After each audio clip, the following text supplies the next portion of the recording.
Bismillahirrahmanirrahim. Assalamualaikum warahmatullahi wabarakatuh. Innal hamdalillah ta'ala nahmaduhu wa nasta'inuhu wa nastaghfiruh wa na'udzu billahi ta'ala min shururi anfusina wa min sayyiati a'malina. Innahu may yahdihillahu fala mudilla lahu wa may yudlil fala hadiya lahu.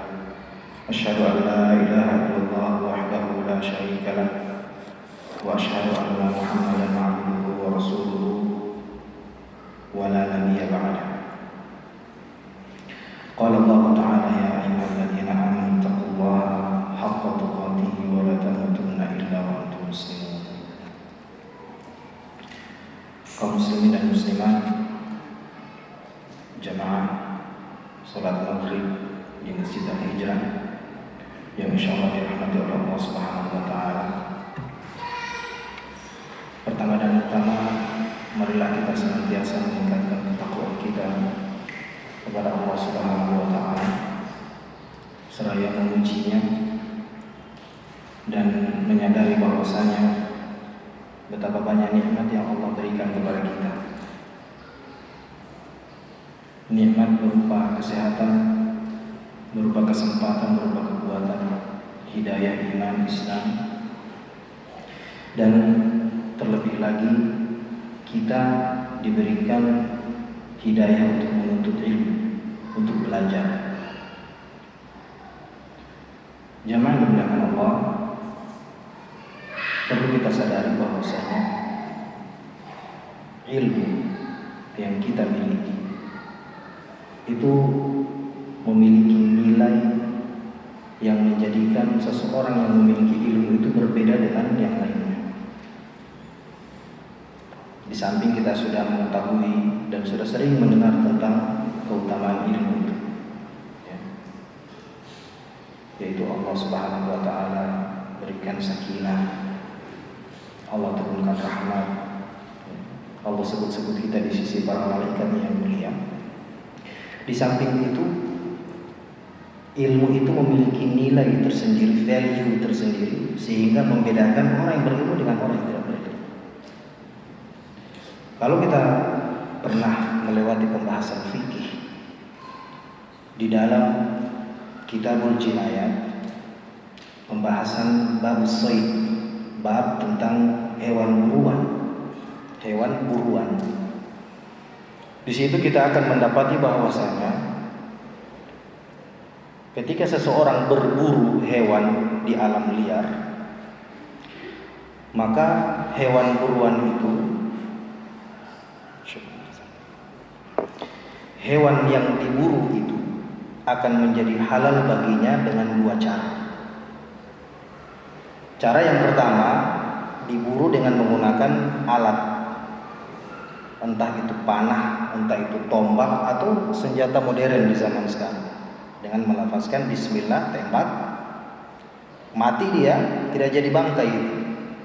Halal bagi kita. Kenapa? Karena dalam rangka shayd tadi berburu. Ini cara yang pertama.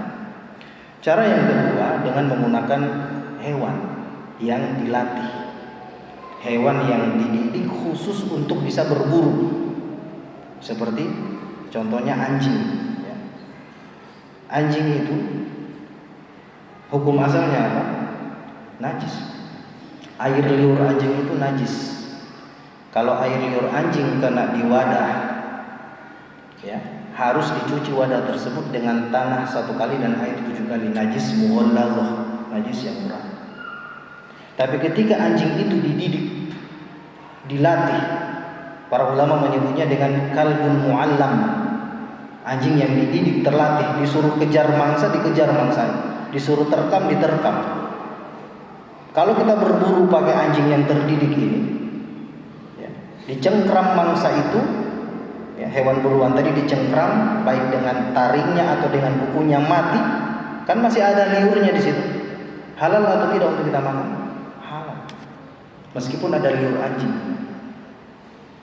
Di sini ulama menggambarkan bahkan dalam dunia binatang hewan sekalipun, ilmu menjadi pembeda. Terbedakan antara anjing yang tidak terlatih dengan anjing yang terlatih. Menjadi halal hewan yang digigit oleh anjing yang dilatih untuk berburu dengan anjing yang tidak terlatih. Jadi kalau misalnya ada anjing yang tidak dilatih begitu, dia tiba-tiba mengejar kemudian tahu-tahu mati hewan buruan itu, haram untuk kita makan, tidak bisa kita makan. Kenapa? Karena anjingnya bukan untuk buruan, bukan untuk berburu, tidak terlatih. Kebetulan saja mati di tangan anjing tersebut. Maka bagaimana lagi dengan manusia? Manusia yang memiliki ilmu, yang belajar, dengan manusia yang tidak, hanya sekedar ya sudah, yang penting saya muslim, yang penting saya Islam, keluarga saya Islam, toh saya tidak akan masuk Kristen misalnya. Ya, berjalan apa adanya tahun demi tahun dengan kondisi keislaman yang seperti itu, tentunya nilainya akan berbeda dengan orang yang mempelajari agama Islam. Makanya Allah Subhanahu wa taala katakan dalam surah Al-Mujadalah, yarfa'illahu alladhina amanu minkum walladhina utul ilma darajat. Allah angkat derajat orang-orang beriman di antara kalian. Orang beriman dulu Allah angkat. Setelah itu wa utul ilma darajat, dan orang-orang yang beriman namun dia punya ilmu. Ada dua faedah di situ. Ya. Faedah yang pertama, bahwasanya ya, tidak sama orang yang beriman meskipun sama-sama beriman, tapi dia tidak mendalami ilmu dalam agama ini, dia tidak sama dengan orang yang punya iman tapi dia tambah dengan ilmu di situ. Itu faedah yang pertama. Faedah yang kedua, Allah katakan walladzina utul ilma. Ya. Di kalimat sebelumnya yarfa'illahu alladzina amanu. Allah angkat derajat orang-orang yang beriman. Tapi di kalimat yang kedua walladzina utul ilma, yang diberi ilmu. Jadi bukan beriman dan berilmu, tidak. Yang beriman dan yang diberi ilmu. Menunjukkan bahwasanya ilmu ini pemberian. Ilmu ini karunia dari Allah Subhanahu wa taala. Tidak ada orang yang lahir tiba-tiba langsung berilmu, tidak ada. Diwariskan ilmu itu atau diterima dari mimpi-mimpi, dari wangsit-wangsit, tidak ada yang seperti itu. Ilmu itu dipelajari. Dan Allah memberikan ilmu kepada seseorang sejauh mana kesungguhannya terhadap ilmu tersebut, sejauh mana keagungannya, pengagungannya terhadap ilmu yang dia pelajari. Salawat serta salam semoga tetap tercurahkan kepada tauladan kita Nabi besar Muhammad sallallahu alaihi wasallam, kepada keluarga beliau, kepada sahabat-sahabat beliau, dan kepada kita semua insyaallah. Baik, jemaah dimuliakan Allah Subhanahu wa taala. Di malam hari ini kita akan melanjutkan pembahasan kita. Topiknya masih sama tapi dari materi yang lain. Kalau di pembahasan sebelumnya saya membacakan bagian sebuah kitab dari yang berjudul Mukhtasar Lataiful Ma'arif karya Syekh Sulaiman Al-Muhanna. Sekarang saya akan membacakan sebuah artikel yang saya ambil dari internet, dari said.org, dari tulisan dari Dr. Ahmad Abdul Majid Makki, yang berjudul Al-Isti'dadu lil Maut, persiapan bekal menghadapi kematian. Limada wa kaifa, mengapa harus mempersiapkan diri dan bagaimana caranya. Bismillahirrahmanirrahim, kita bacakan ya, sambil saya terjemahkan insyaallah. Bismillahirrahmanirrahim. Beliau mengatakan dengan menyebut nama Allah, Maha Pengasih lagi Maha Penyayang. Al-mautu huwa a'zamu syada'idil lati tanzilu bil 'abdi fid dunya. Kematian itu adalah sebuah perkara yang paling dahsyat, yang paling berat dialami oleh seorang hamba di dunia ini. Semua musibah-musibah yang pernah kita rasakan, rasa sakit yang pernah kita rasakan, tidak sebanding dengan ketika kita menghadapi kematian. Disitulah ujian hamba yang paling berat adalah ketika dia menghadapi sakaratul maut. Lidha fal wajibu 'alal mu'min al-isti'dadu lahu wa lima ba'dahu. Maka oleh karena itu, karena kematian itu adalah hal yang sangat berat, maka wajib bagi setiap orang Islam untuk mempersiapkannya. dan mempersiapkan apa yang datang setelah kematian tersebut. Kenapa demikian? Fa innahu la yadri mata tanzilu bihi hadha syiddah min lailin aw naharin. Karena dia tidak pernah tahu.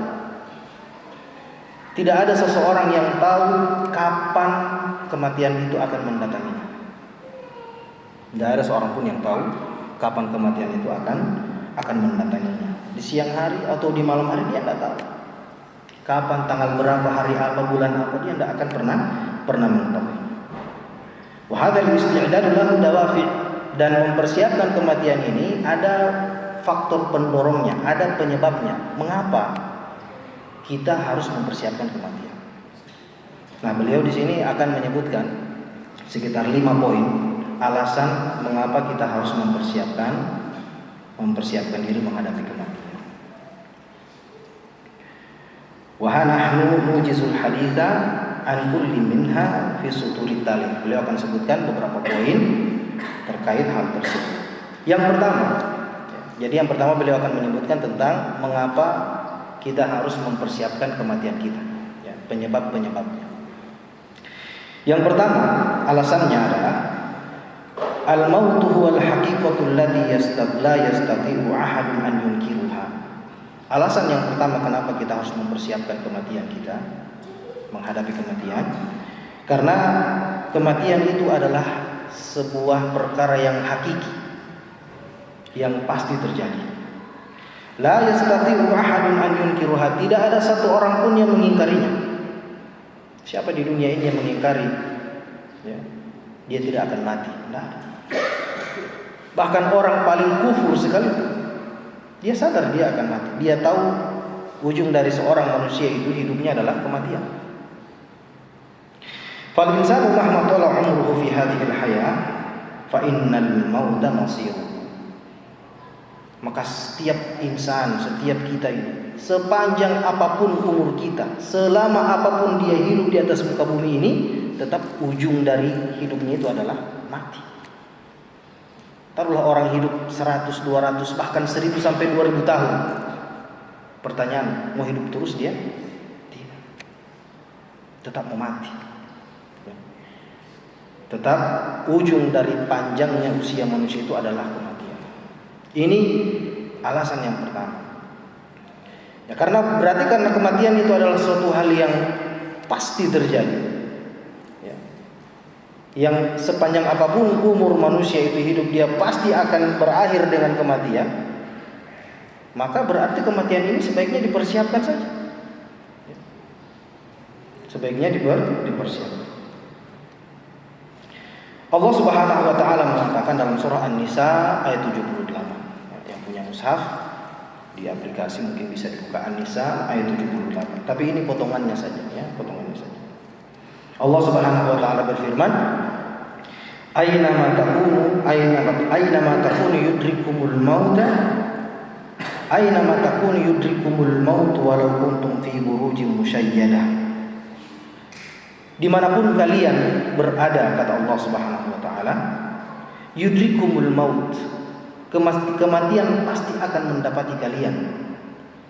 Walau kuntum fi burujin musyayyadah, meskipun kalian berada di dalam burujin musyayyadah, dalam sebuah benteng yang kokoh. Ya. Biasanya kalau menghadapi musuh, menghadapi lawan itu, untuk bisa selamat dari serangan lawan itu, pertahanan terakhir adalah bersembunyi di balik benteng yang kokoh. Nah, para ulama menjelaskan seperti dalam kitab Aisarut Tafasir, al-burujum musyayyadah itu adalah benteng yang terbuat dari batu, yang punya menara yang tinggi, yang tidak ada jendela sama sekali. Jadi tidak bisa dimasuki sama sekali, musuh tidak bisa masuk. Tombak panah sekecil apapun tidak bisa masuk di situ. Sudah paling aman ini sudah, kalau berperang sudah sembunyi di situ saja. Tidak akan pernah bisa ditembus oleh musuh. Tapi Allah katakan yudrikumul maut walau kuntum fi burujin musyayyadah. Tetap kematian itu akan mendatangi kalian meskipun kalian berada di benteng yang kokoh tersebut. Di surah yang lainnya Allah Subhanahu wa taala berfirman dalam surah Al-Jumu'ah ayat 8.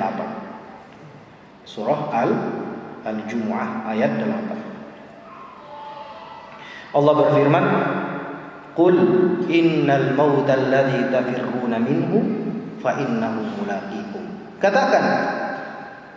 Siapa yang disuruh katakan ini? Hah? Rasulullah. Semua kata perintah di dalam Al-Quran itu ya, ditujukan kepada Rasulullah. Allah memerintahkan kepada Rasul. Katakan wahai Muhammad, innal mauta alladzi tafirruna minhu, sesungguhnya kematian yang kalian lari darinya. Nabi disuruh mengatakan kepada siapa ini? Qul, katakan kepada orang-orang Yahudi, ya, orang-orang Yahudi. Di surah Al-Jumu'ah ini, kalau kita baca dari ayat 5-nya, itu Allah menceritakan tentang bagaimana kondisi orang-orang Yahudi. Ya, Allah mengatakan, "Mathalul ladina hummilut Taurata thumma lam yuhmiluha kamathalil himari yahmilu asfara." Permisalan orang-orang yang diberi Taurat kepada mereka, yaitu siapa? Bani Israel, orang-orang Yahudi.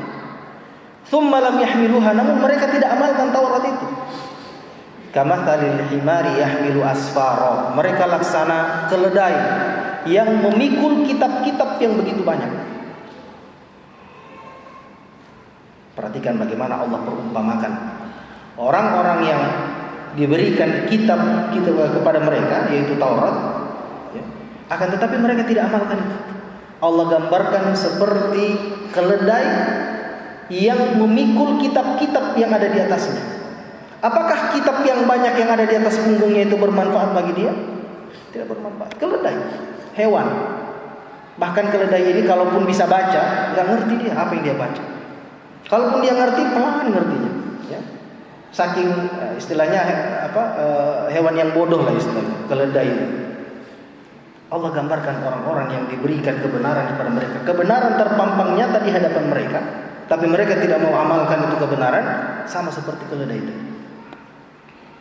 Kamathalil himaru yahmilu asfara. Bi'sa masalul qaumil ladzina kadzdzabu bi ayatillah. Dan seburuk-buruk kaum, seburuk-buruk golongan orang adalah orang-orang yang mendustakan ayat-ayat Allah.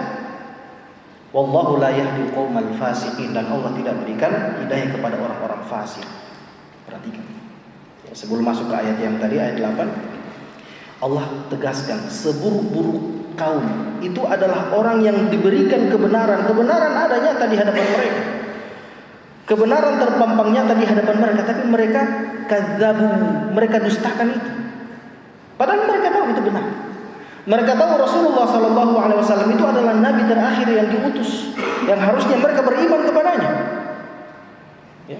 Bahkan di ayat yang lain Allah katakan, ya'rifunahu kama ya'rifuna abna'ahum. Mereka mengetahui Nabi SAW sebagai nabi terakhir, mereka mengenalinya, sosoknya, ciri-ciri badannya, kama ya'rifuna abna'ahum, sebagaimana mereka mengenali anak-anak mereka sendiri. Coba bayangkan kita kalau cari anak-anak kita, misalnya di Al-Hijrah ini misalnya, jemput anak, kerumunan anak begitu. Kita cari anak kita, ketemu? Kita kenal anak kita kok, tingginya bagaimana, cara jalannya bagaimana, ya, gelagat-gelagatnya, itu anak saya. Orang Yahudi juga begitu kepada Muhammad SAW, tapi kadzabu bi ayatillah, mereka dustakan semua itu. Hati-hati ya. Kalau sudah terpampang nyata kebenaran ada di hadapan kita lalu kita dustakan, ini jangan sampai kita termasuk di dalam sifat-sifat orang-orang Yahudi. Kemudian di ayat yang ke-6 Allah katakan, "Qul ya ayyuhalladzina hadu in za'amtum annakum awliya'u lillahi min dunin nas." Katakanlah wahai Muhammad, wahai orang-orang yang beragama Yahudi, in za'amtum annakum awliya'u lillah, kalau kalian mengklaim bahwasanya kalian itu adalah wali-walinya Allah, kalian yang benar, Muhammad SAW dan pengikutnya yang keliru, yang sesat, fatamannaul maut, maka coba kalian doakan keburukan, doakan kebinasaan bagi orang-orang itu. Allah tantang mereka. Kalau memang orang-orang Yahudi ini merasa mereka yang benar, ya, dan sahabat-sahabat Nabi yang keliru, yang sesat, coba doakan sahabat-sahabat Nabi itu dengan keburukan, dengan kebinasaan. In kuntum shadiqin, kalau kalian memang benar. Tapi Allah ingkari langsung, wala yatamannawnahu abadan bima qaddamat aydihim, namun mereka tidak akan pernah mau mendoakan kebinasaan, keburukan bagi para sahabat Nabi. Kenapa? Karena qaddamat aydihim, apa yang mereka perbuat, kesalahan dan dosa yang mereka perbuat, mereka tahu itu salah. Kedustaan yang mereka lakukan, mereka tahu itu salah. Tapi ya begitu, orang Yahudi tertutup dengan kesombongan. Baik. Nah, di ayat yang ke-8 di syahid pembahasan kita, Allah katakan, "Qul innal mautal ladzi tafirruna minhu." Katakan wahai Muhammad kepada mereka, innal maut, bahwasanya kematian, alladzi tafirruna minhu, yang kalian lari dari kematian itu, fa innahu mulaqikum, kematian itu pasti akan mendatangi kalian, pasti akan mendatangi kalian. Jadi meskipun ayat ini ditujukan kepada orang Yahudi, bukan berarti peringatannya hanya kepada orang Yahudi saja, tidak. Kepada semua kita yang membaca Al-Quran, bahwasanya kematian itu alladzi tafirruna minhu, yang kalian lari dari kematian itu, fa innahu mulaqikum, pasti kematian itu akan mendatangi kalian, itu pasti. Maka beliau katakan al-makna, maksudnya apa? In farartum minhu fa innahu mulaqikum. Kalaupun kalian lari dari kematian itu, kalian menghindar dari kematian, pasti kalian akan tetap didatangi oleh.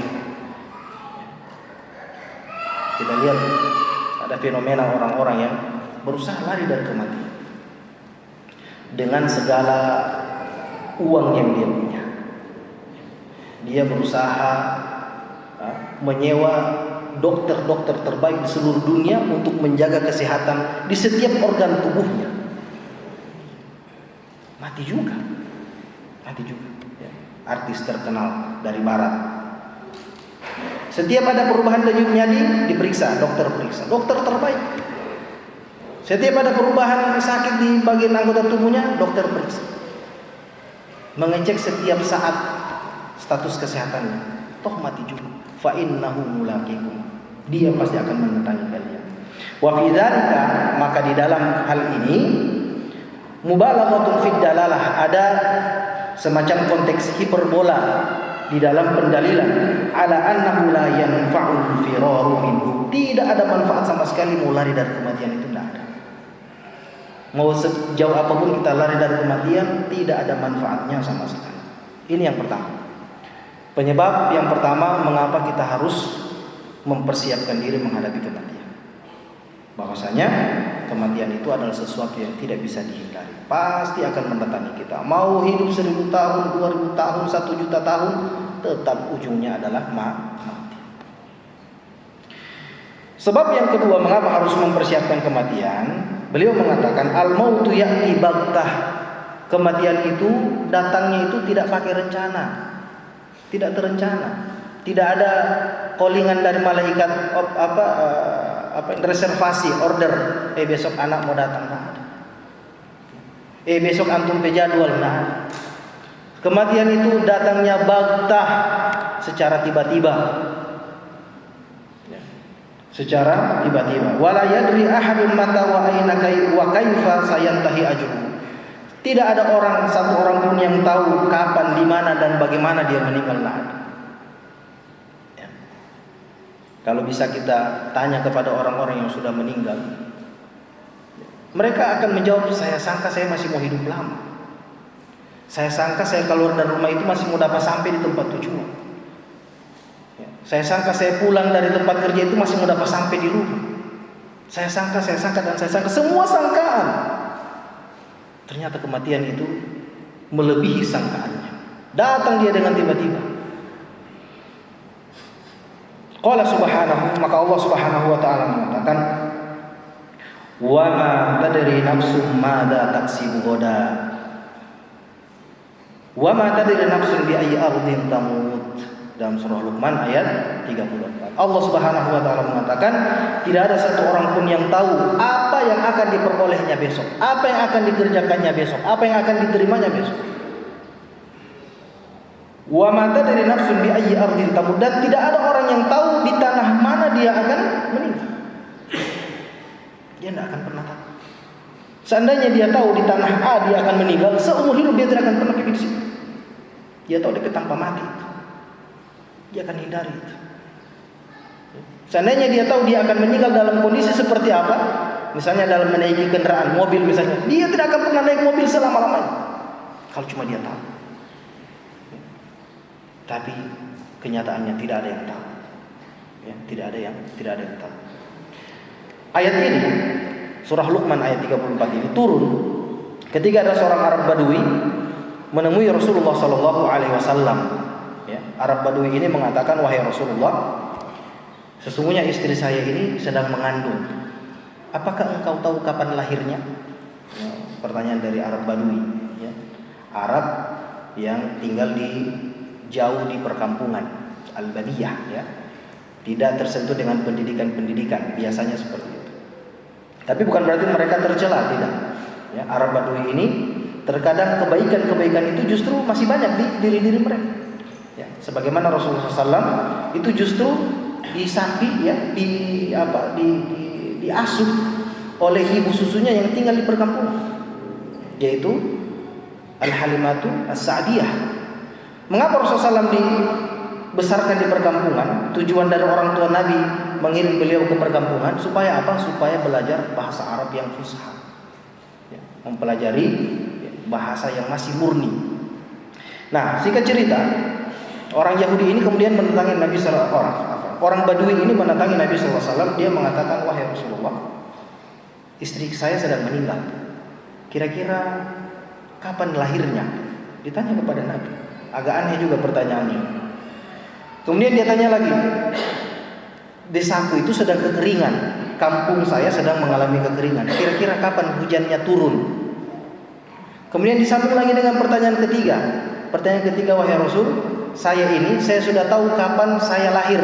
Sekarang saya mau tanya kapan saya meninggal." Rasulullah SAW tidak tahu. Maka turunlah ayat ini. "Wa ma tadri nafsun bima kasabat qad wa ma tadri nafsun bi ayyi ardin." Tidak ada satu orang pun yang tahu apa yang akan terjadi besok, dan tidak ada yang tahu di tanah mana dia akan meninggal. Wa qad yadhunnu al-ba'du anna al-mauta la yusibu illa al-marda al-mayrus min shifaa'ihim. Bahkan sebagian orang, bahkan kebanyakan orang menyangka bahwasanya kematian itu nanti akan mendatangi orang yang sudah sakit, yang sudah tidak ada harapan untuk sembuh. Sakit sudah tidak ada harapan untuk sembuh, itu calon-calon mati katanya. Berarti kalau kita yang sehat-sehat ini jauh kita. Berarti masih bisa foya-foya waliyadzubillah. Nah, ini sangkaan-sangkaan yang keliru dari kebanyakan orang. Au man wasala ila ardalil umri, atau dia melihat patokannya orang yang hidupnya lama begitu, umurnya panjang. 80 tahun, 90 tahun, 100 sampai 100 lebih. Wa hada minal ghaflati wal jahal, beliau katakan ini anggapan-anggapan ini termasuk anggapan yang lalai dan termasuk kebodohan. Ya, termasuk kebodohan. Wa sadaqal qail, maka sudah benarlah seorang penyair mengatakan seperti ini dalam bahasa Arab. Yu'ammar wahidun fayamurru qauman wa yunsa man yamutu minasyabab. Yu'ammar wahidun fayamurru qauman. Ada seorang laki-laki yang umurnya panjang, yang yu'ammar, yang Allah berikan umur panjang. Fayamurru qauman, maka ini telah kebanyakan orang menjadi terperdaya dengan kondisi ini. Orang lihat ada orang yang umurnya panjang, biasanya orang itu terperdaya. Oh, berarti insya Allah kita umur rupa dia gitu. 100 tahun. Ya, di umur 60 taubatlah. Ini anggapan sebagian orang. Wa yunsa man yamutu minasyabab, tapi mereka lupa ada juga orang-orang yang meninggal di masa muda. Bahkan bisa dibilang lebih banyak orang yang meninggal di masa muda. Tapi orang lebih terperdaya dengan masih panjang. Itu opa itu saja masih tua, ya, masih bisa panjang. Berarti kita yang masih muda-muda, ya masih santai-santai lah. Ini keliru. Ini merupakan kekeliruan di dalam pemahaman. Itu yang kedua. Jadi alasan yang kedua kenapa harus mempersiapkan kematian, karena kematian itu datangnya secara tiba-tiba. Yang ketiga, kenapa harus mempersiapkan kematian? Beliau mengatakan istijabatu li amrillahi azza wa jalla, karena menjawab perintah Allah Subhanahu wa taala, yang mana Allah Subhanahu wa taala mengatakan dalam surah Al-Hasyr ayat 18, ya ayyuhalladzina amanu taqullaha wal tanzur nafsum ma qaddamat lighad Wahai orang-orang yang beriman, ittaqullah, bertakwalah kalian kepada Allah. Wal tanzur nafsun ma qaddamat lighad, dan hendaknya setiap jiwa itu hendaknya memperhatikan, ya, hendaknya melihat, menghisap-hisap dirinya, mengevaluasi dirinya, ya, bima qaddamat lighad, untuk, ya, tentang apa yang sudah dia dahulukan untuk hari esok. Yang sudah dia dahulukan untuk hari esok. Apa maksudnya dia sudah dahulukan? Apa yang dia sudah kerjakan untuk hari esok. Ya, dalam Al-Quran sering Allah katakan qaddamat wa akharat. Qaddamat, ya, qaddamat itu artinya apa yang sudah dia kerjakan, keburukankah, kebaikankah, sudah dia kerjakan. Ya. Sebagaimana Allah katakan dalam ayat yang lainnya, inna nahnu nuhyil mauta wa naktubu ma qaddamat wa atharuhum. Sesungguhnya kami membangkitkan orang yang mati dan kami menulis apa yang telah mereka kerjakan, qaddamat wa atharuhum, dan juga kami tulis apa yang efek dampak yang timbul dari pekerjaan-pekerjaan mereka itu. Ya. Apa yang mereka ajarkan kepada orang diikuti oleh orang. Ya. Keburukan, kebaikan itu semua tercatat. Orang berbuat buruk gara-gara kita, catat dosanya untuk kita, waliyadzubillah. Orang berbuat baik gara-gara kita, dicatat dosanya juga untuk kita, dicatat semua. Ya. Baik, di sini Allah katakan bima qaddamat lighad, ya. Hendaknya seseorang selalu memperhatikan, menilai, menghitung, menghisap, mengevaluasi apa yang telah dia kerjakan untuk besok. Al-ghad itu artinya besok. Ya, besok ini besok. Nah, beliau katakan wal arabu ta'ni 'alal mustaqbali bil ghad. Orang-orang Arab itu suka mengganti atau suka menamai masa depan itu, meskipun dia panjang, dia masih lama, suka dikatakan besok. Ya. Dikatakan besok. Wala syakka anna kulla atin qarib. Kemudian beliau mengatakan, berarti kalau besok ini, besok itu berarti sesuatu yang dekat. Dan sesuatu yang dekat itu pasti dia sedang mendatangi kita. Maka setiap yang mendatangi kita itu adalah sesuatu yang dekat. Wa anna ghadan lin-nadhirina qarib. Wal mauta la mahalata atin. Dan begitu pula kematian. Kematian itu tidak dapat diragukan lagi bahwasanya dia adalah sesuatu yang sedang mendatangi kita. Berarti sesuatu yang dekat. Nah, maka ayat ini kita bisa artikan bahwasanya hendaknya setiap kita mengevaluasi diri, memuhasabah diri kita, mengintrospeksi diri kita, dan persiapkan untuk kematian kita yang sangat dekat. Bisa jadi kematian kita tidak lama lagi juga. Tidak ada yang tahu, ya, 10-20 menit ke depan, besok, lusa, tidak ada yang tahu. Taib. Kemudian beliau bawakan sebuah syair, alam tara anna al-yawma asra'u dhahibun wa anna ghadan lin-nadhirina qarib. Tidakkah engkau lihat bahwasanya hari ini berlalu begitu cepat, wa anna ghadan an-nadhirina qarib, dan bahwasanya besok bagi orang-orang yang sedang menunggu itu sangat dekat. Baik, azan. Kita azan sejenak ya, masih kita lanjut. Sallallahu ala nabiyina Muhammad wa ala alihi wasallam.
Alhamdulillah, wassalatu wassalamu ala Rasulillah. Baik, kita lanjutkan ikhwan.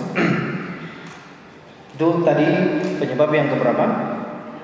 Penyebab yang ketiga. Penyebab selanjutnya, alasan mengapa kita harus mempersiapkan kematian kita adalah istijabatu li amri Rasulullah sallallahu alaihi wasallam.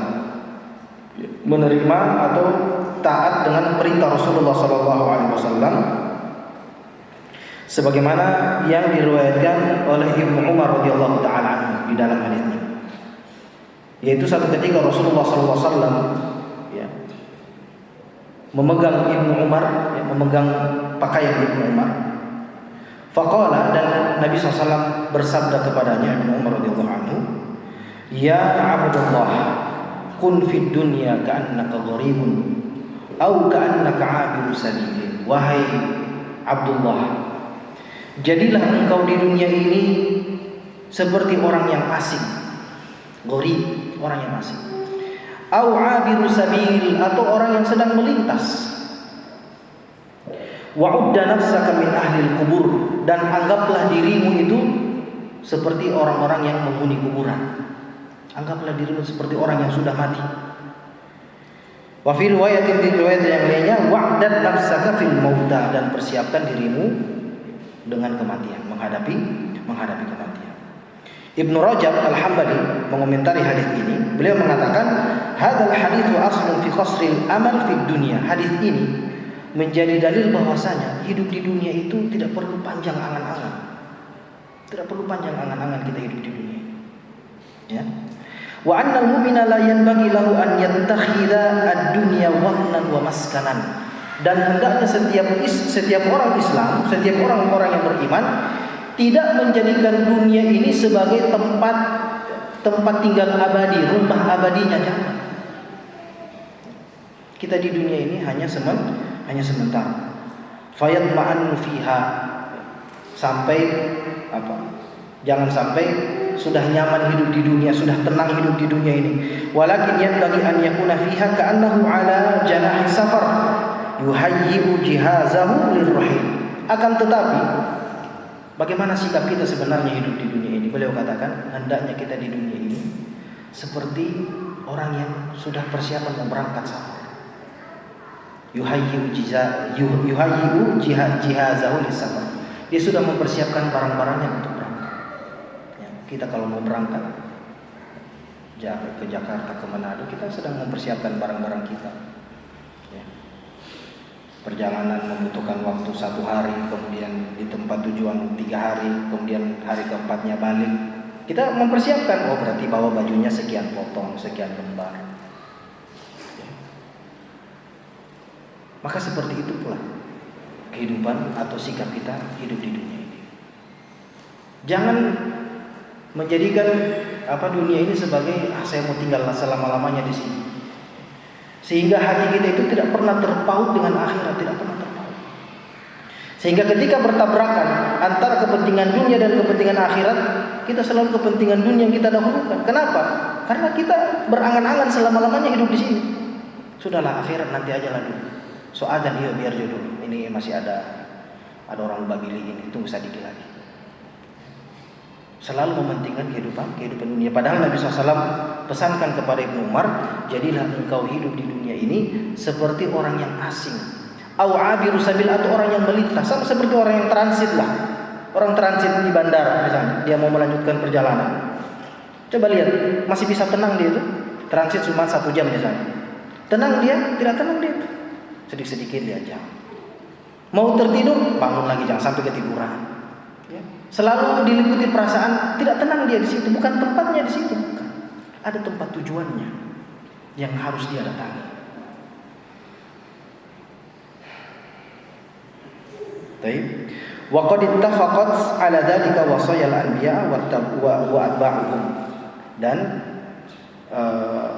para nabi-nabi dan para pengikutnya juga berwasiat dan bernasihat dengan perkara yang sama.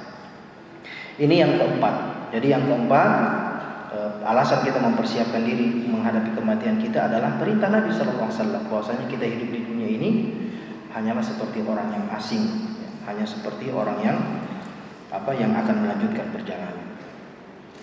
Alasan yang kelima adalah al-khauf min mudahamatil mawani'i wasyawagili wal qawati'i wal awa'iq allati tawaqqafa 'anis sayri aw ta'awwaqahu.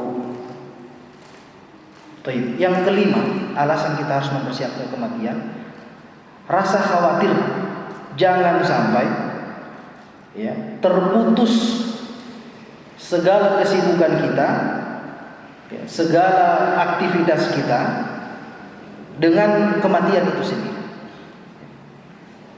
Dengan kematian itu sendiri.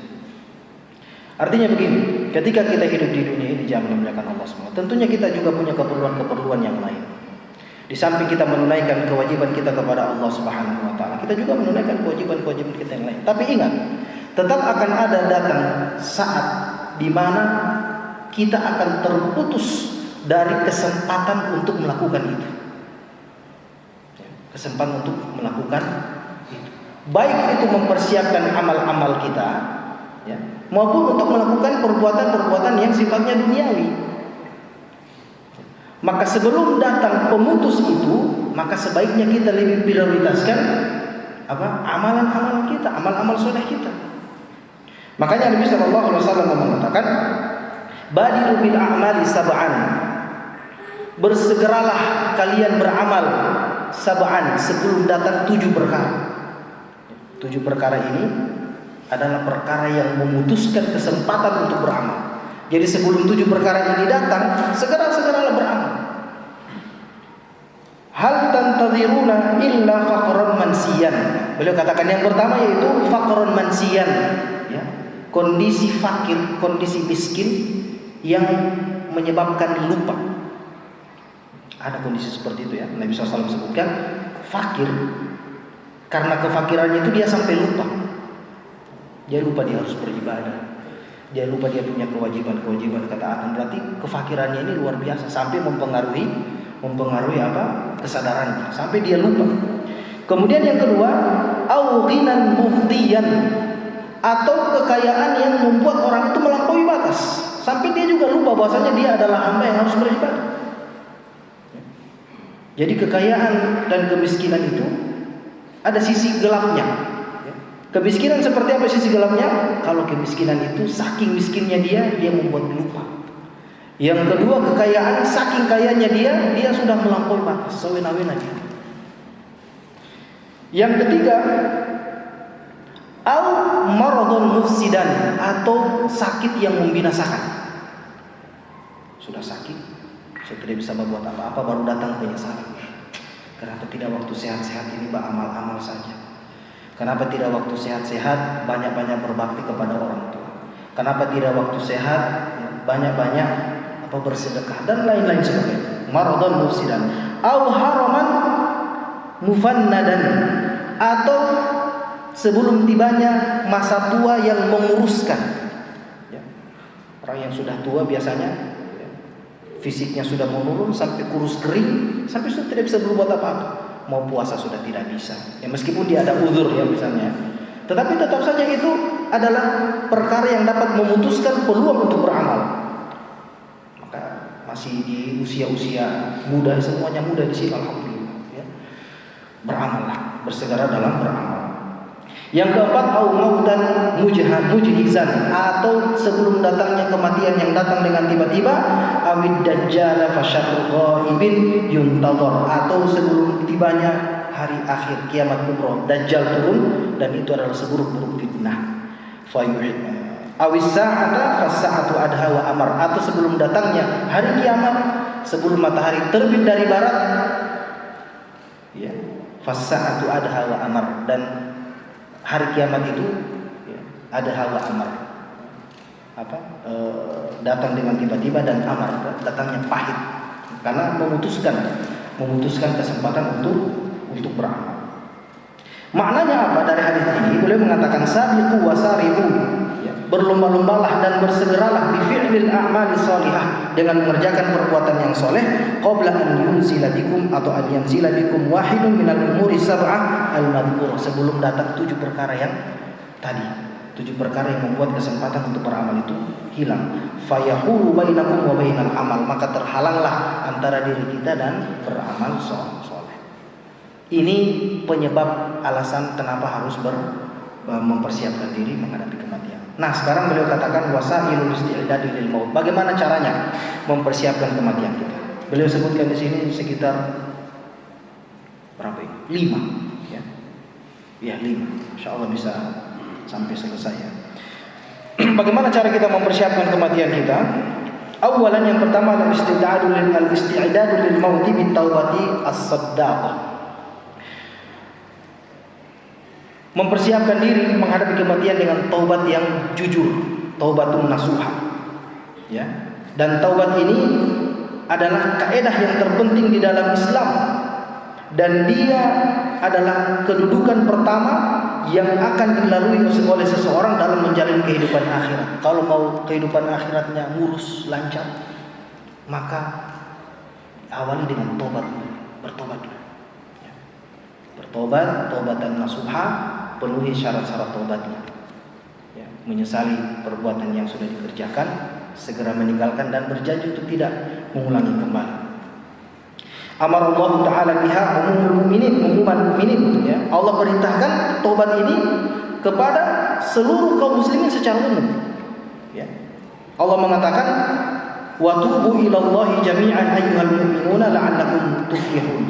Bertobatlah kepada Allah seluruhnya, wahai orang-orang yang beriman, la'allakum tuflihun, agar kalian mendapatkan kejayaan.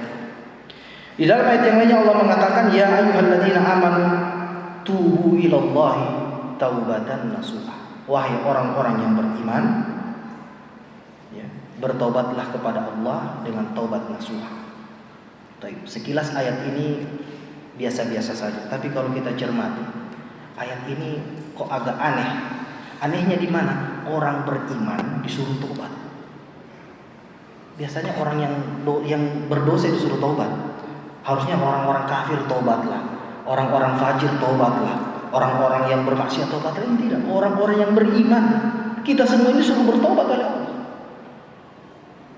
Mengapa demikian? Beliau mengatakan, ya, qala al-Manawi, seorang ulama bernama al-Manawi. Beliau mengatakan begini, alasannya kenapa? Amarahum ma'ata'atihim. Ya, Allah perintahkan mereka orang-orang beriman itu, padahal mereka itu taat kepada Allah, bitaubah, untuk bertobat. Li'alla yu'jibu bita'atihim.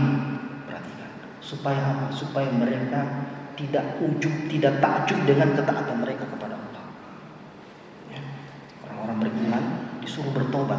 Supaya apa? Supaya tidak takjub dengan taatnya mereka, ibadahnya mereka. Disuruh bertobat. Fayusiru hujubuhum. Jangan sampai ujubnya mereka itu menjadi penghalang antara mereka dengan Allah Subhanahu wa taala. Yang tadinya mereka beriman, taat supaya mendapatkan ridha Allah, muncul kesombongan dalam hati. Akhirnya terhalangi mereka dengan apa yang mereka cari, itu yaitu keridhaan Allah. Fasawa fihi ta'i'u al-'asi. Perhatikan, dalam ayat ini seolah-olah Allah samakan orang yang beriman dan orang yang bermaksiat, sama-sama disuruh tobat. Seakan-akan, seolah-olah demikian. Akan tetapi wa wasafahum bil imani li alla tatamazzaqa qulubuhum min khaufil hijran. Ya, akan tetapi tetap Allah panggil mereka dengan sebutan iman, sebutan orang-orang beriman. Wahai orang-orang yang beriman. Ini sebutan Allah menyebut mereka, ya, karena iman ini merupakan pembeda antara orang-orang yang meniti jalan keselamatan dan dengan jalan kebinasaan. Allah panggil mereka orang-orang beriman, kalian ini sudah selamat, tapi bertobatlah. Ya. Supaya apa? Supaya Allah SWT sengaja sebut, ya, mereka orang-orang beriman, supaya hati mereka itu tidak hancur lebur. Kami ini sudah beriman, tapi masih Allah suruh tobat. Oh, ternyata masih Allah akui keimanan kita. Allah akui keimanan kita, masih dipanggil kita orang-orang beriman, tapi kita disuruh tobat. Baik. Fataubatul awam, maka beliau sebutkan sini. Fataubatul awam, maka taubatnya orang awam, orang yang umum, ya, orang-orang Islam secara umum itu, atau orang-orang yang berdosa secara umum, minal dzunub, bertobatnya mereka adalah bertobat dari dosa.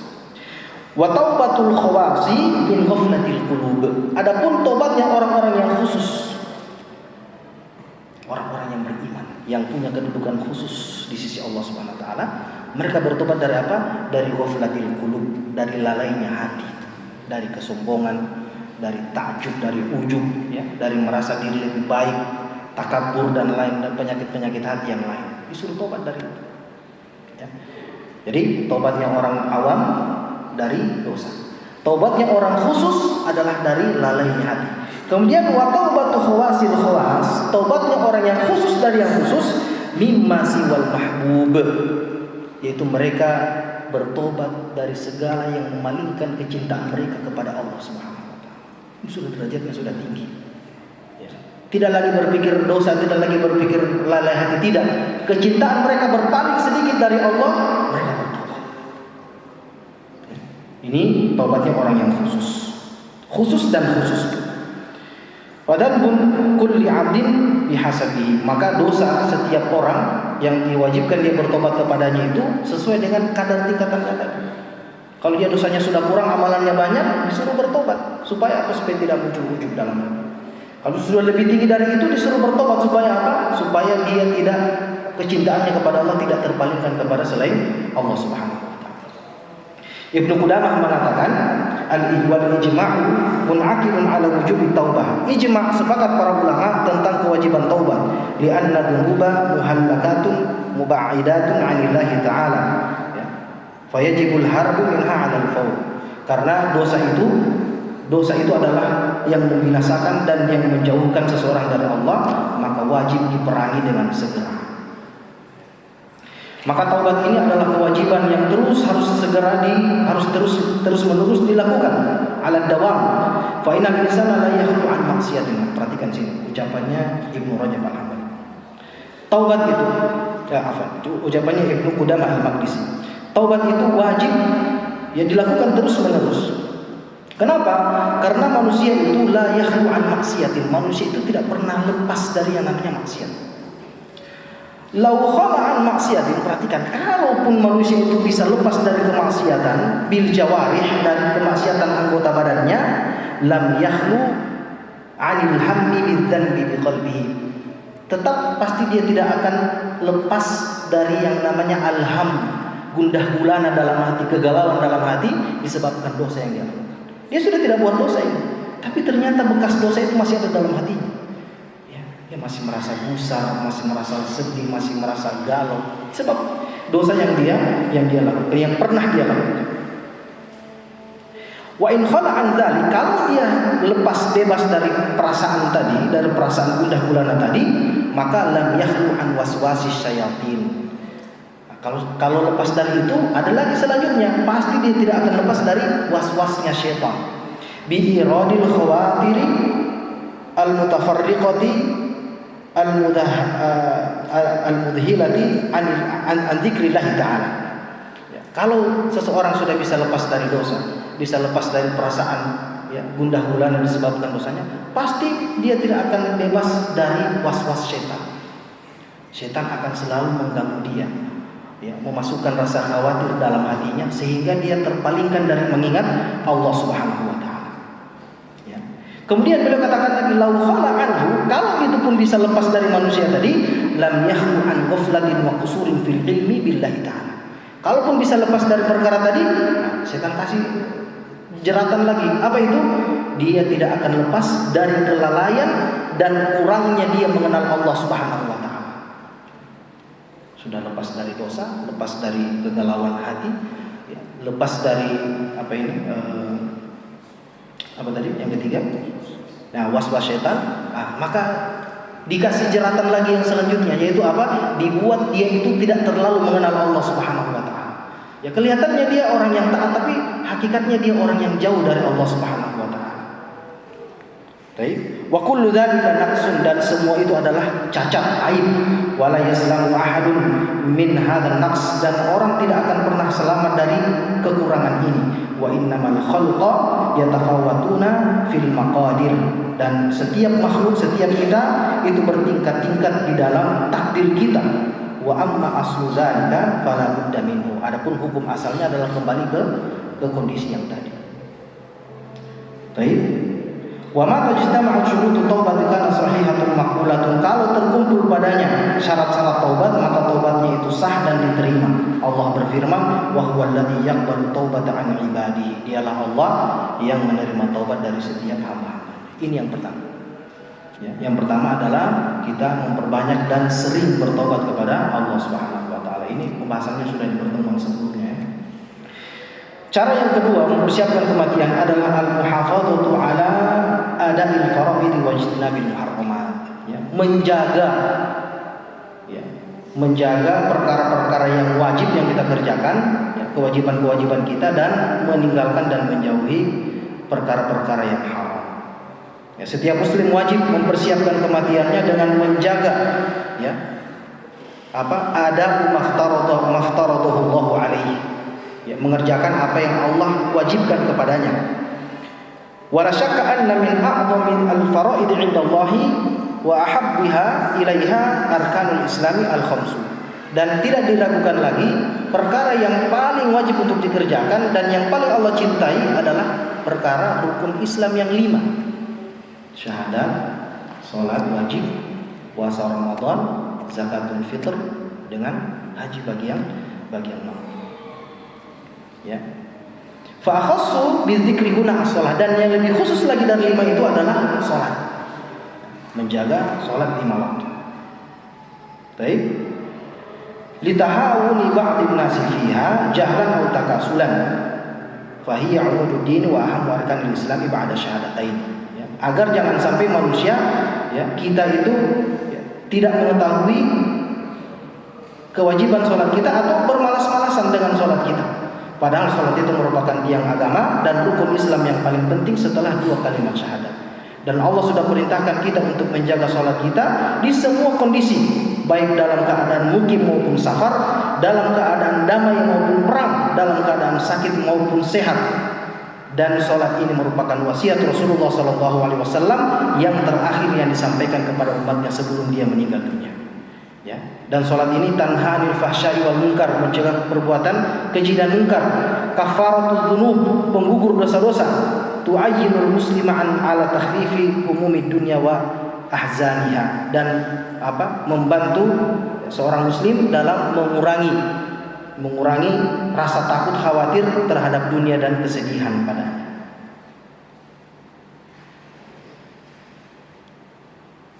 Baik.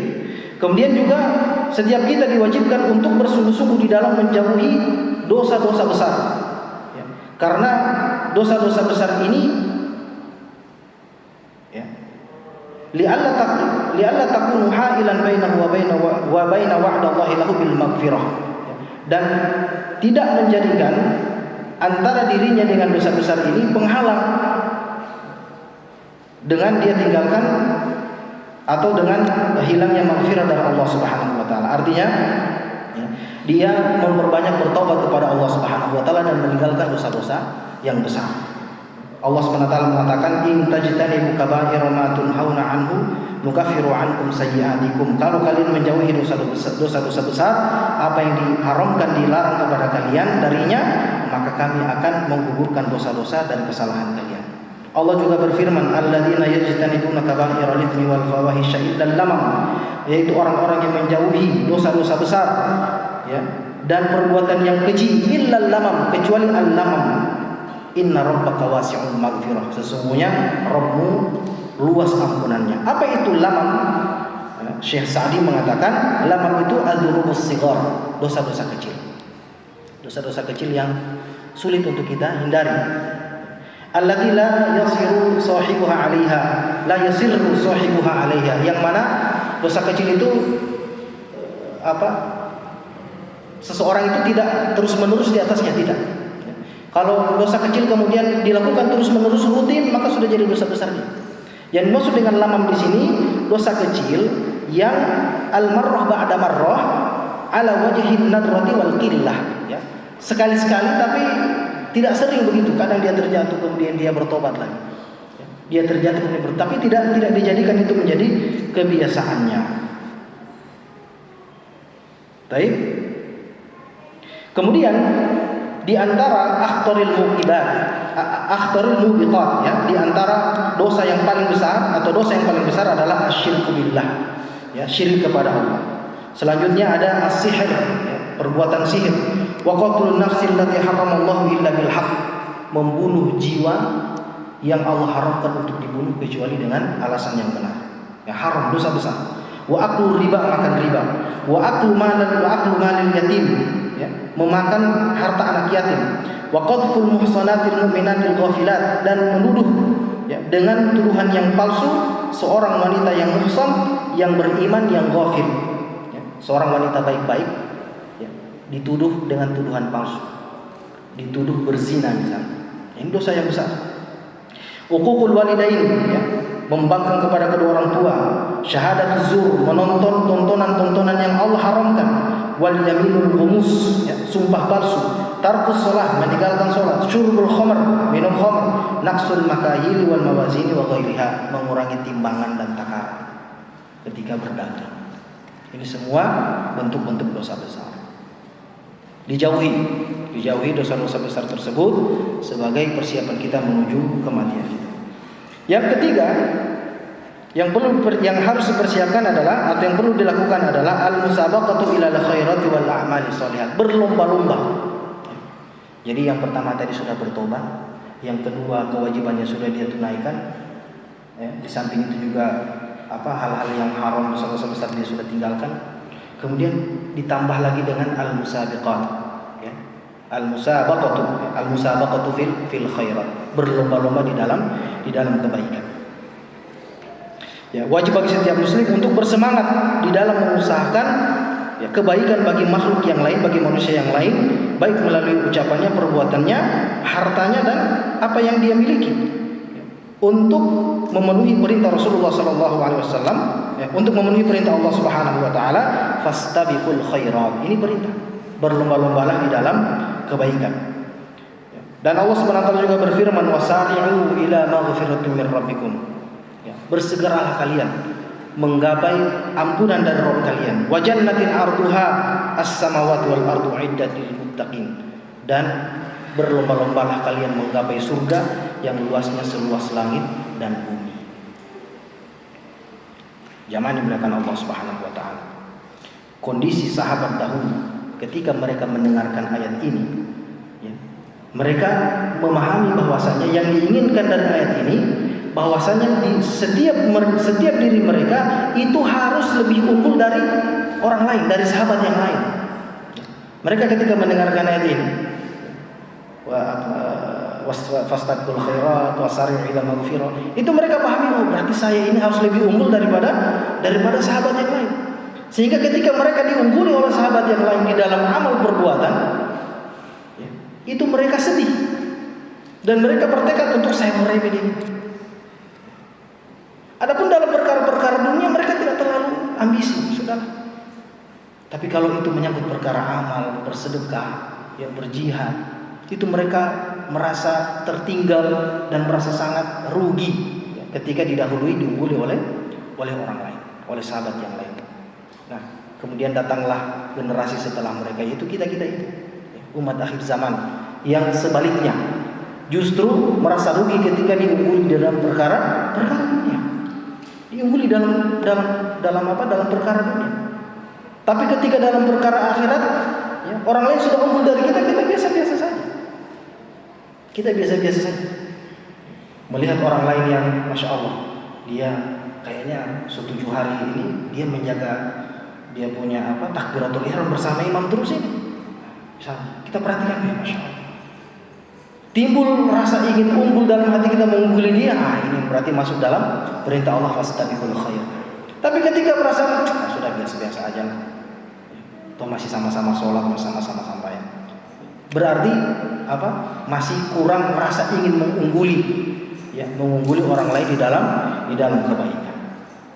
Ini yang ketiga. Kemudian yang keempat, an yatazawwada minal ilmin nafi', yaitu membekali diri dengan ilmu yang bermanfaat.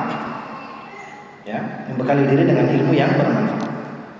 Ya, setiap muslim wajib untuk mempelajari apa yang bisa menjadikan ibadahnya dan akidahnya menjadi sah. Perhatikan, belajar ilmu agama banyak sekali, tapi ada yang paling penting di atas segala-galanya, yaitu apa? Yaitu ilmu yang menjadikan akidah kita, keyakinan kita dan ibadah kita menjadi sah. Menjadi sah. Pelajari dulu itu. Kalau itu sudah dipelajari, sudah sampai pada level itu, baru kita masuk pada rincian-rinciannya. Baik. Nah, terkadang metode belajarnya langsung pada bab akhir. Bab awalnya dia lewat, mukaddimahnya dia lewat, langsung pada bab akhir. Sehingga apa yang membuat ibadahnya, apa yang membuat akidahnya menjadi sah itu tidak diperhatikan. Justru yang diperhatikan bagaimana ibadah dan akidah orang lain. Dia akan bangga ketika bisa menghakimi, bisa menilai orang lain. Ini metode belajar yang keliru. Sedangkan dirinya sendiri dia lupakan. Maka salah satu cara kita mempersiapkan diri kita menghadapi kematian adalah dengan kita mempelajari perkara-perkara yang pokok ini. Ya. Baik, wa ma tasihu bihi muamalatuhu fi hayatihi al-yaumiyah, dan juga apa yang membuat sah muamalah kita sehari-hari dengan orang lain. Penting juga belajar muamalah ini. Ya. Tidak usah terlalu rinci-rinci, yang muamalah yang simpel-simpel saja. Bagaimana hukumnya pinjam meminjam? Bagaimana hukumnya jual beli? Bagaimana hukumnya menitipkan barang?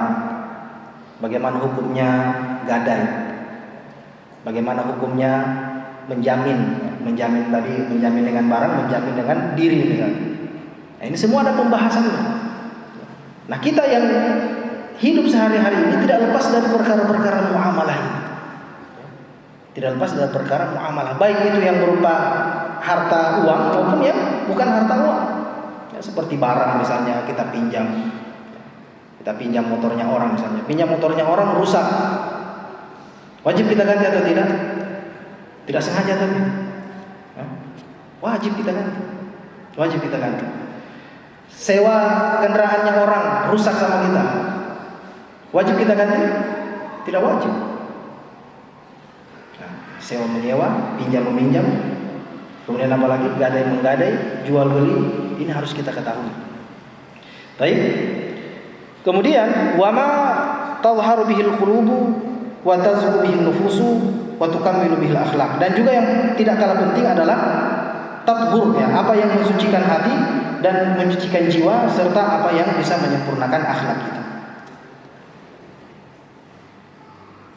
Baik. Dan apa Nabi SAW mengatakan, man yuridillahu bihi khairan yufaqihu fid din. Orang-orang yang paham dengan agamanya itu merupakan tanda Allah inginkan kebaikan dalam dirinya. Nabi SAW katakan, siapa yang Allah inginkan kebaikan dalam dirinya, maka dia akan dipahamkan di dalam agama. Di dalam perkara ini terkandung isyarat bahwasanya, ya, mengetahui tentang perkara-perkara duniawi dan semangat untuk mempelajari ilmu-ilmu dunia itu tidak tercela. Belajar ilmu dunia tidak tercela. Perhatikan, belajar ilmu dunia tidak tercela. Bal hiya matlabun syar'i, bahkan dia dituntut oleh syariat. Kita mempelajari ilmu dunia. Kalau kita tidak pelajari ilmu dunia, tidak akan bisa tidak akan ada masalah untuk kehidupan kita. Contoh seperti masjid ini kan dibangun dengan ilmu dunia. Ada ilmu arsitek di situ, ada ilmu sipil. Kalau orang tidak pelajari bagaimana cara membangun masjid, tidak akan bangun ini masjid. Ada ilmu dunia di situ. Ya, wa innamal madhmuhu an yakuna dzalika kullahamil insan wa mablaghu ilmihi. Yang menjadi tercela itu kalau ada orang belajar ilmu dunia, dijadikan itu tujuan utamanya belajar ilmu dunia tersebut, wa fil waqtil ladzi la ya'lamu fihi syai'an an asasiyati wa usuli dini. Di saat yang bersamaan dia tidak tahu sama sekali tentang perkara-perkara agamanya. Ini yang tercela. Jadi silakan pelajari ilmu dunia, S1, S2, S3 silakan. Ya. Tapi jangan sampai S3 kita di ilmu dunia, tapi ilmu agama kita TK. Bagaimana? Beda jauh sekali. Ya. Ilmu dunia sudah sampai S3, ilmu agama masih TK. Ini yang tercela. Ya. Maka tidak tercela mempelajari ilmu dunia, yang penting dibarengi dengan ilmu agama. Maka kita melihat para asatidzah kita di Indonesia, ada yang mereka sudah sampai S2, S3, tapi luar biasa ilmu agamanya juga mumpuni. Ya, ada S3 di bidang fisika, ngajar di ITB, luar biasa. Dulu juara Olimpiade Fisika Internasional.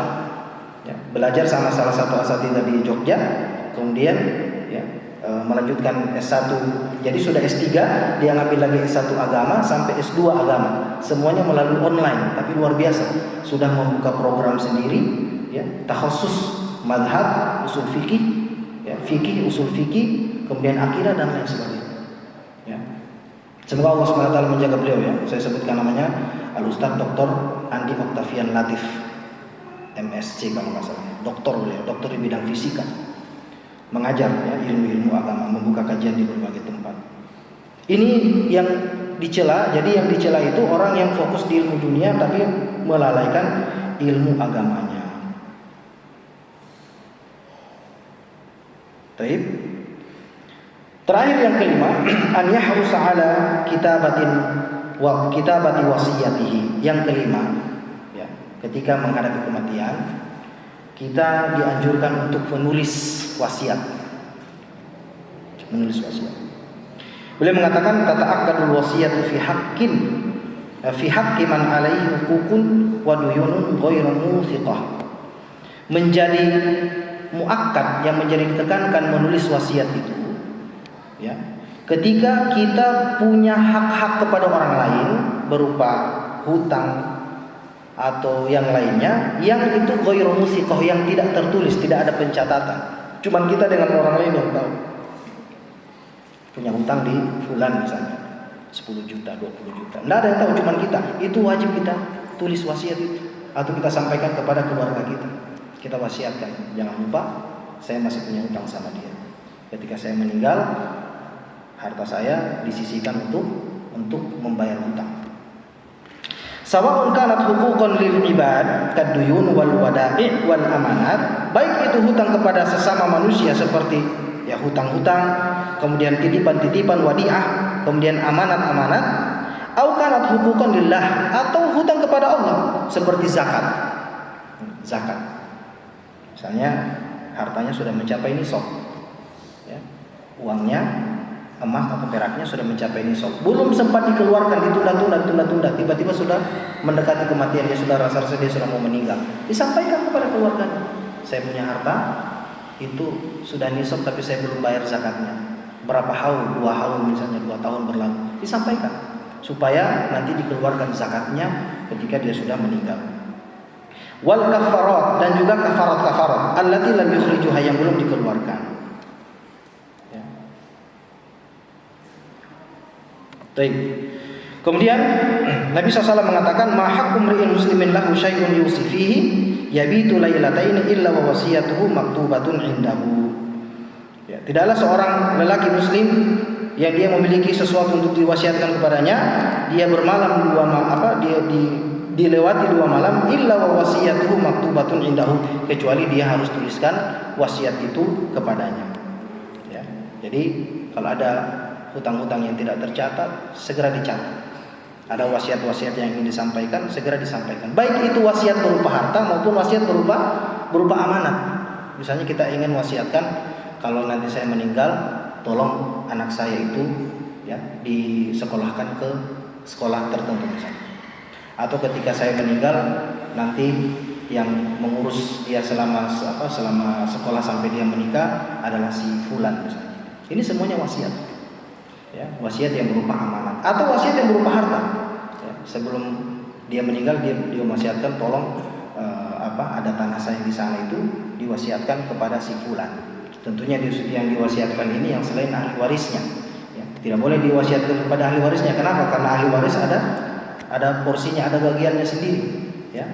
Dan wasiat ini diberikan setelah apa? Setelah jenazahnya diselenggarakan dan setelah hutang-hutangnya dibayar. Ya. Jadi orang yang meninggal itu jangan dimuliakan Allah. Setelah dia meninggal kan ada harta ini, ada harta. Yang pertama kali dikeluarkan untuk apa? Tajhizul janazah. Untuk menyelenggarakan jenazahnya dulu, itu dulu. Jangan dulu bagi hutang, jangan dulu warisan wasiat, jangan gitu dulu. Ya. Diselesaikan dulu semua, dari pemandian, pengkafanan, penguburan, pensolatan, semuanya diselesaikan. Selesai, tersisa bayar hutang. Hutang baik hutang kepada Allah berupa tadi kafarat, zakat, maupun hutang apa? Hutang kepada manusia, ya. Hutang harta atau titipan atau amanat-amanat yang berupa harta. Baik. Nah, setelah hutang masih ada sisa wasiat. Disisihkan maksimal 1/3 dari tarikahnya, dari harta yang tersisa. Tidak boleh lebih dari 1/3. Baik, afdolnya 1/5, maksimal 1/3. Setelah wasiatnya dikeluarkan, kalau ada, baru tersisa harta terakhir, itu untuk ahli waris. Jadi jangan warisan dulu. Ini DP malam meninggal, pagi suruh rapat warisan. Ini saya punya, ini dia punya. Baru warisan lagi pakai peraturan zaman Hindia Belanda lagi, ya. Tidak pakai syar'i. Apalagi orang-orang yang merasa saya merawat pati CB ini, padahal bukan ahli waris. Saya merawat pati CB saudari Saki sampai meninggal, saya merawat, berarti saya punya ini 1/2. Lah Allah, baru itu ahli waris yang sudah Allah tetapkan dalam Al-Quran bagian-bagiannya diabaikan semua. Ini perlu kita mempelajari tentang perkara-perkara ini. Baik. Demikian yang bisa kami sampaikan. Yang mudah-mudahan Allah Subhanahu wa taala, ada 5 perkara yang dapat kita persiapkan ya menjelang kematian kita. Dan semoga apa yang kita pelajari di malam hari ini bisa menjadi ilmu yang bermanfaat, terutama bagi diri kami pribadi dan para jamaah sekalian. Dan kita berharap semoga Allah Subhanahu wa taala, yang paling penting adalah mematikan kita dalam keadaan kita beriman kepada Allah. Dan semoga Allah memberikan kita taufik untuk terus-menerus berada di atas kebaikan dan kita meninggal di atas kebaikan itu. Ya. Kita berharap semoga Allah kabulkan doa-doa kita. Kita tutup dengan doa kafaratul majlis. Subhanakallahumma wa bihamdika asyhadu an la ilaha illa anta astaghfiruka wa atubu ilaik. Assalamualaikum warahmatullahi wabarakatuh.